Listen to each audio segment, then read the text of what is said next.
Hi I am Shivangi your host. और अगर आप pick my work app use करते हैं तो आपने मेरी वीडियोस देखी ही होंगी। पार्ट 3 में हमने इंडिया और दुबई का कंपैरिजन देखा। तो अब सवाल आता है कि अगर आप pick my work, freelancing, YouTube या एफिलिएट मार्केटिंग से अर्न करते हैं तो आप अपना इनकम टैक्स फाइल कैसे कर सकते हैं। सबसे पहले अपनी अर्निंग का रिकॉर्ड बनाइए, बैंक स्टेटमेंट्स, पे आउट रिपोर्ट्स और अपनी जरूरी रिसीट संभाल के रखिए क्योंकि ये टैक्स फाइलिंग के टाइम पे काम आते हैं। अगर आपकी इनकम के हिसाब से ITR फाइल करना होता है तो उसी टाइम पर ITR फाइल करना इंपॉर्टेंट होता है। अगर आपकी पेमेंट्स पर इनकम टैक्स रूल्स के हिसाब से TDS एप्लीकेबल है तो pick my work applicable rate जैसे 2% अगर लॉ के मुताबिक लागू हो उसके हिसाब से TDS डिडक्ट करता है। ये TDS आपके फाइनल टैक्स से अलग होता है तो ITR फाइल करते समय इसे क्लेम या एडजस्ट किया जा सकता है। फॉर एग्जाम्पल, अगर आपकी पेमेंट्स पर TDS एप्लीकेबल है तो कंपनी एप्लीकेबल रेट के हिसाब से TDS डिडक्ट करेगी। बाद में ITR फाइल करते वक्त आप इस डिडक्टेड TDS का क्रेडिट क्लेम कर सकते हैं। इस प्रोसेस को इजी बनाने के लिए पिक माई वर्क ने क्लियर टैक्स के साथ पार्टनरशिप की है। क्लियर टैक्स इंडिया के लीडिंग टैक्स फाइलिंग प्लेटफॉर्म में से एक है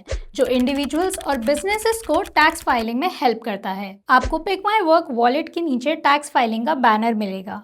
उस पर टैप करते ही व्हाट्सएप ओपन होगा जहां क्लियर टैक्स की टीम आपको सिंपल क्वेश्चंस के थ्रू आपकी टैक्स फाइलिंग प्रोसेस में आपको हेल्प करेगी। CA या अकाउंटेंट के कंपैरिजन में ये सर्विस काफी अफोर्डेबल है और पूरे प्रोसेस में आपको गाइडेंस भी मिलती रहती है। जनरली आपको पैन कार्ड, आधार कार्ड, ईमेल ID और बैंक डिटेल साथ रखनी होती है। बाकी क्लियर टैक्स की टीम व्हाट्सएप पर स्टेप बाय स्टेप गाइड करती रहती है। अर्निंग रिकॉर्ड संभाल कर रखिए, जरूरी डॉक्यूमेंट्स रेडी रखिए, एलिजिबिलिटी कंफर्म कीजिए और टाइम पर ITR फाइल कीजिए। सही टाइम पर टैक्स फाइल करने से सिर्फ कंप्लायंस ही नहीं होती बल्कि फ्यूचर में लोन, क्रेडिट कार्ड या दूसरे फाइनेंशियल प्रोडक्ट्स के लिए भी क्रेडिबिलिटी बिल्ड होती है। अगर आप गिग वर्कर हैं तो हमें कमेंट्स में बताइए आपने क्लियर टैक्स की हेल्प से अपना ITR फाइल किया है या नहीं। And if you like this video, like, share and subscribe to pick my work.